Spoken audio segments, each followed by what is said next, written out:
Arsii Bahaa Aanaa Siree keessatti murni bilxiginnaa uummata nagaa hidhuu fi manneen gubuu jiraattonni ibsan. Jaalbooree Addunyaa dabalata qaba.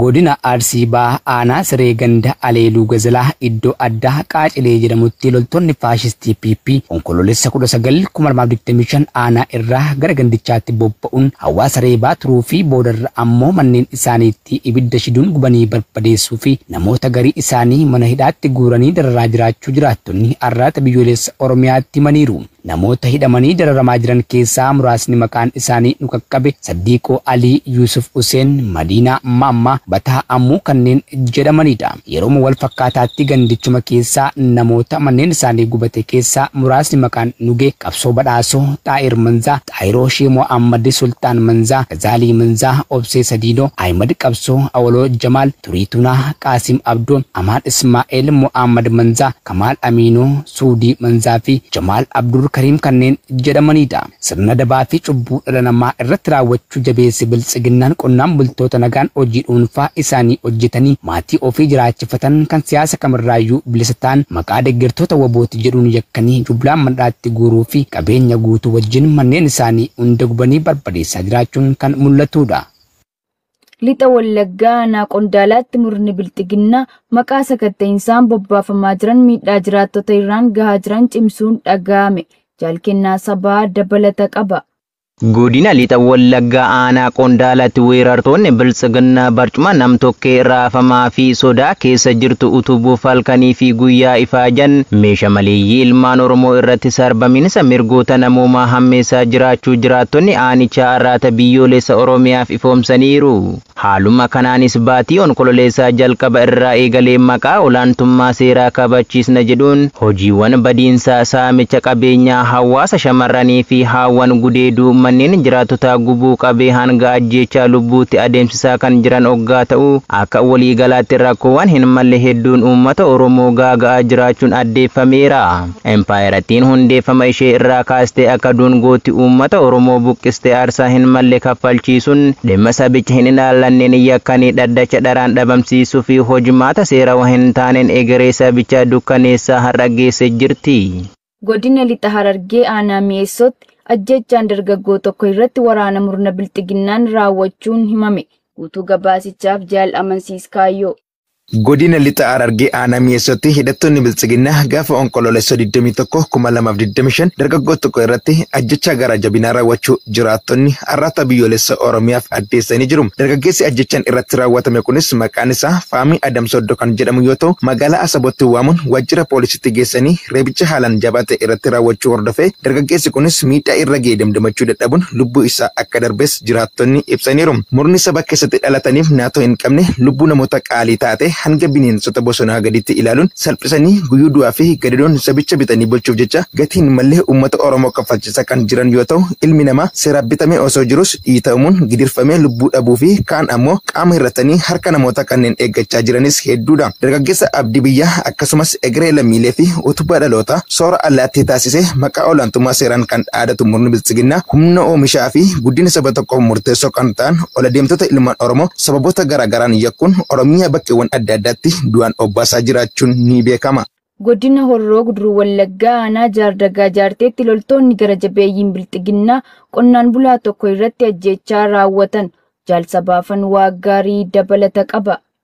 Godina Horroo Guduruu Wallaggaa Aanaa Jaardagaa Jaartee ganda Jaarroo Siree naannoo mana barumsaa Jaarroo Siree jedhamutti onkoloolessa 18/2025 qonnaan bulaa obbo Taakkalaa Margaa jedhamu badii tokko malee rasaasa itti roobsanii haala suukanneessaa ta'een ajjeesanii gatu jiraattonni gandichaa arraata biyyoolessa Oromiyaatti himan. Qonnaan bulaan kun hirmaannaa dhaaba siyaasaa kam keessaa walaba kan ta'ee fi abbaa maatii hojii dhuunfaa isaa qofa hojjechuun jiraatu yoo ta'u sababa tokko malee deeggaraa waraana bilisummaa Oromoo mooti jedhame loltoota sirnichaan ukkaanfamuun gara jabinaan kan ajjeefame ta'uun ibsamee jira. Aanichaa fi impaayerattii guutummaa keessatti eegdonni barcuma abbaa irree koloneel Abiyyi Ahmed tiksuuf ammeenyummaan guutamanii ilmaan Oromoo dararuuf kutaalee Oromiyaa cufa keessatti bobbaafaman loltoonni maafiyaa biltsiginnaa gara jabina hamaa ta'een qonnaan bultoota Oromoo badii tokko malee akka baala mukaatti rasaasaan harcaasu hidhuu saamuu fi iraarsaa ulfaataa irratti raawwachuu bartee taasifatanii jiru. Loltoonni maafiyaa biltsiginnaa kutaalee Oromiyaa cufa keessatti bobbaafamuun maqaa adda addaa hawaasatti maxxansanii hidhaa, ajjeechaa, saamichaa fi gubaatii manneenii dabalate hiraarsaa ulfaataa raawwachaa kan jiran ta'uun ni beekama.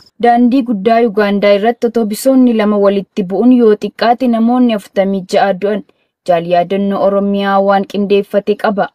Otoobisoonni lamaa fi konkolaattonni biroo lama kibxata ganama daandii guddaa lixa Yuugaandaa irratti kufanii yoo xiqqaate namoonni 46 du'uu poolisiin beeksiseera. Poolisiin Yuugaandaa kanaan dura lakkoofsa namoota du'anii 63 gabaasee ture. Boodarra garuu gara 46tti gadi buusuun namoonni yeroo balaan kun itti dhaqqabe sanatti of wal'aalanii argaman tokko tokko lubbuun jiraachuu ibseera. Balaa sa'aatii biyya keessaa halkan walakkaa booda daandii guddaa gara magaalaa guddittii kaaba Yuugaandaa Guluu geessu irratti mudateen namoonni biroo hedduun madaa'aniiru.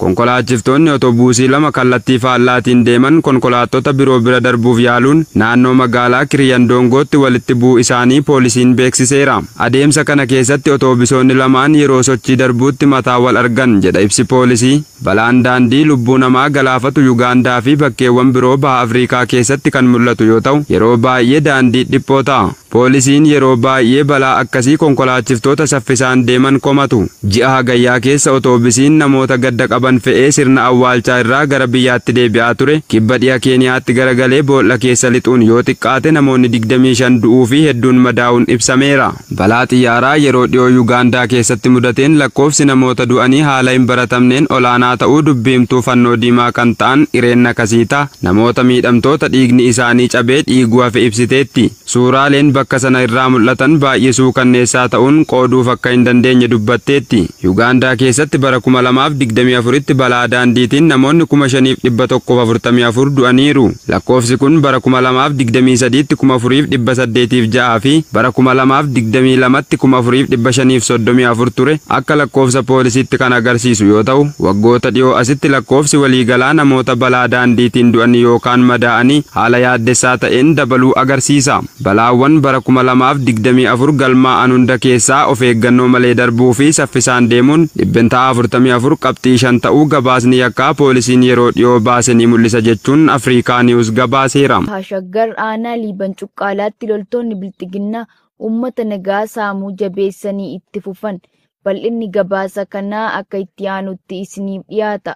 Godina Baha Shaggar aanaa Liiban Cuqqaalaa ganda warra jaarsaatti sirna dhableeyyii loltoota Bilxiginnaa uummata nagaa kan duraanii irra jabeessanii saamaa akka jiran jiraattonni gandichaa arraata biyyoolessa Oromiyaatti himanii jiru. Haaluma kanaan onkololeessa 21/2025 hidhattoonni PP kan uummata nagaa miidhuu aadeffatan nama maqaan isaa obbo Qumbii Guraaraa jedhamu jalaaluun 30 fi meeshaalee mana keessaa jalaa yoo caccabsan obbo Badhoo Galatee jalaa immoo loon 29 fi re'oota 31 Aabbuu Badhoo jalaaluun 7 saamaniiru. Kana malees nama obbo Diggee Baalchaa jedhamu jalaa immoo meeshaalee mana keessaa guutummaatti caccabsanii daakuun itti hanqannaan mana irratti diiguudhaan barbadeessanii akka deemanis jiraattonni dubbisne ONM'if gabaasaniiru. Murni Bilxiginnaa diinagdee burkutaa'e kana liqeessitoota maallaqaa 7 liqii akka dheeressaniif walitti aansuun kadhatus waan hin milkoofneef guutummaan guutuutti gara uummataatti fuula deebifachuun diinagdee saba Oromoo saamuuf jiraachuun ni beekama.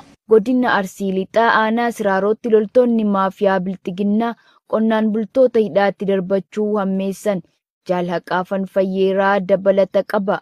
Godina Arsii Lixaa aanaa Siraaroo ganda Lokkeedaa jedhamurraa jaleewwan Bilxiginnaa faayidaa isaanii qofa caalchifachuu fi garaa isaanii irraa darbuu dadhabanii saba irraa dhalatanitti afaan qawwee garagalfachuun raarsaa hawaasa irratti hammeessanii kan jiran ta'uu jiraattonni gandichaa irraata biyyoolessa Oromiyaatti himaniiru. Haaluma kanaan gaafa onkololeessa 17/2025 qonnaan bultoota maqaan isaanii obbo Abdii Hirphaa, obbo Huseen Diqqaa, obbo Furaa Waarisaa, obbo Amanaa Abbaa Safaayoo, obbo Makkaawonaa, obbo Alfattaa Abdul Qaadirii fi kanneen biroo hedduu ta'an ukkaamsuun hidhaatti darbatanii raarsaa jiraachuu jiraattonni gandichaa Oromiyaa Naashinaal Miidiyaatti himaniiru. Ergamtoonni dantaa sabaa caalaa giibii dhuunfaa fi garaa isaanii furdifachuu qofaaf fiigan kaffaltii mootummaa kennuu diddan isin ergama qaama biraa qabdu maqaa jedhu yakkanii hidhaatti darbatanii irraa jiraachuun baramee jira.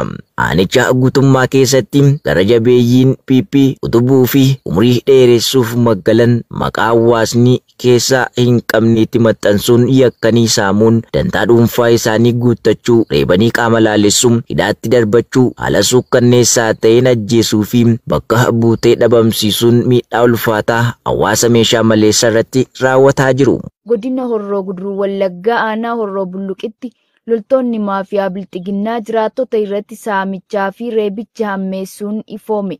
Jaalbilisee sabaa waan qindeeffattee qabdi. Ergamtoonni PP onkoloolessa 17/2025 qonnaan bulaa maqaan isaa Obbo Dhaabaa Kitilaa jedhamu halkan walakkaa mana itti cabsuun reebicha hamaa irraan ga'anii qarshii 3,000 fi bilbila jalaa saamuu jiraattonni gandichaa ONM itti himaniiru. Qonnaan bulaan kun hirmaannaa jaarmiyaa siyaasaa kamirraa walaba yoo ta'u deeggaraa waraan bilisummaa Oromooti jechuun reebicha hamaa irratti raawwatameen miidhaa qaama isaa mudate dandamachuu dadhabuun hospitaala magaalaa Shaambuutti yaalamaa kan jiru ta'uu fi yeroo ammaa kana du'aa fi jireenya gidduutti kan argamu ta'uun ibsameera. Aanicha guutummaa keessatti ergamtoonni faashistii bilisiginnaa umrii impaayirettii dheeressuuf tooftaa garaagaraa uumanii hawaasa hiraarsaa jiraachuu irraan kan godina Buunnoo Beddellee aanaa Makkootti ergamtoonni bilisiginnaa hawaasa dirqamaan leenjii waraanaatti guuruu fi saamuu cimsanii itti fufan. Guutuu gabaasichaaf Jaaljiksaa Sirnaa.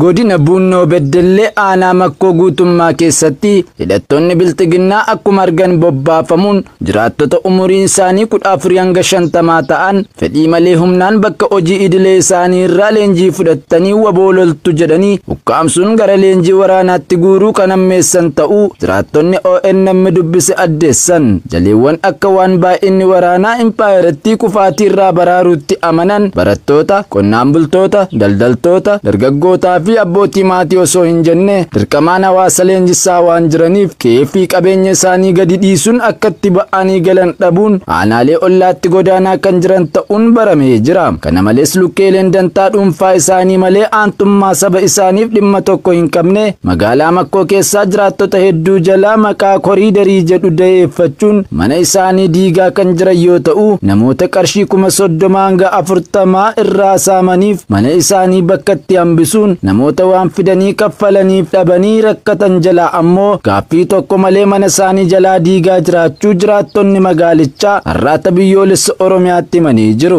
Aanicha keessatti ijoollee fi maatiin namoota qabeenya qabanii leenjii waraanaatti ergamaa kan hin jirree fi ijoolleen harka qalleessaa gara leenjii waraanaatti guuramuun irbaata rasaasaa ta'aa kan jirtuu fi saamichi hidhaa ajjeechaa fi hiraarsaan adda addaa hawaasa meeshaa maleessa irratti raawwataa jiru kan durii irra daran cimee itti fufee jiraachuun ni mul'ata. Godina Lixa Harargee aanaa Ciroo keessatti ergamtoonni faashistii PP maatii qabsaa'otaa irratti doorsisa hammeessan. Jaalfalmataa Lammii waan qindeeffate qaba.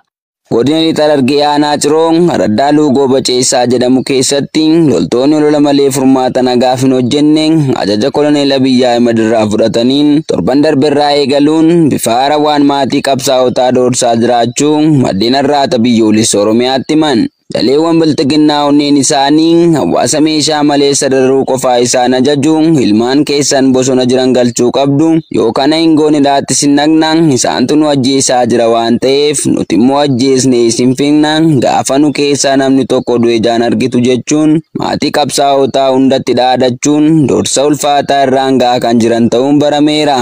Murni bilxiginnaa lolaa waraana bilisummaa Oromoo injifachuu dadhabuun yaaddoo fi sodaa guddoo teessoo siyaasaa isaaniif qaban irraa ka'uun yeroo adda addaatti maqaa ilmaan keessantu bosona jiran dafaa galchaa jedhuun qoleewwan Oromiyaa cufa keessatti maatii qabsaa'otaa doorsisuu, qorqalbii miidhuu, hidhaatti darbachuu, reebuu, mana irratti gubuu, saamuu, bakka buutee dhabamsiisuu fi gara jabinaan ajjeesuun hiraarsaa ulfaataa raawwachuu cimsanii itti fufanii jiru. Iraan hanga US gaaffii sababa hin qabne dhiyeessuu dhiistutti mariitti hin deebi'u jette. Gabaasa qindaa'eef Jaalbooree Addunyaa. Iraan hanga Waashingitan gaaffii sababa hin qabne dhiyeessuu dhiistutti Ameerikaa waliin mariitti hin deebi'u jechuun ministeerri haajaa alaa Iraan roobii kaleessaa dubbachuu dhaabbatti oduu Tasniim gabaase. Teeraanii fi Waashingitan marii niwukilaraa alkallattiin marsaa 5 irratti bobba'anis waraana qilleensaa guyyoota 12 ji'a waxabajjii keessa Israa'elii fi Ameerikaan iddoowwan niwukilaraa Iraan irratti boombii darbataniin xumurame. Mariin US waliin adeemsifamaa ture akkasumas mariin New Yorkiin addaan citee ture gaaffii Ameerikaa garmalee waan ta'eef gara fuulduraatti hin deemnu jedhan Abbaas Aragach jedha Tasniim. Jadarbe keessa namni keessa Iraan tokko Rooyitersiif akka himetti torban darban keessa karaa giddugaleessotaatiin mariin akka deebi'ee eegaluuf ergaawwan hedduun Waashingitanitti darbaniiru garuu lammiileen Ameerikaa deebii hin kennine. Jalqaba baatii kanaa dubbii himtuun mootummaa Iraan Fateemaa Muhaajeranii akka jedhanitti qondaaltonni Ameerikaa walga'ii Iraan New Yorkitti yaada dhiyeessite irratti yeroo yaa'ii waliigalaa UN irratti hin argamne. Aragach roobii kaleessaa akka jedhanitti Iraan ergama addaa Ameerikaa ba'aa giddugaleessaa Steve Witkoff waliin karaa giddugaleessitootaa quunnamtii akka qabdu ibsuun Iraan yeroo hunda dippiloomaasii fi furmaata nagaa argachuuf kutannoo qabdi jechuun irra deebi'anii dubbataniiru. Ameerikaan michoonni ishee Awurooppaa fi Israa'el Teheraan sagantaa niwukilaraa ishee akka golgaa tattaaffii dandeettii meeshaa waraanaa oomishuuf yaaluuf taasiftutti fayyadamuu ishee himatu. Iraan sagantaa niwukilaraa ishee kaayyoo nagaa qofaaf akka ta'e dubbatti jechuun Reuters gabaaseera.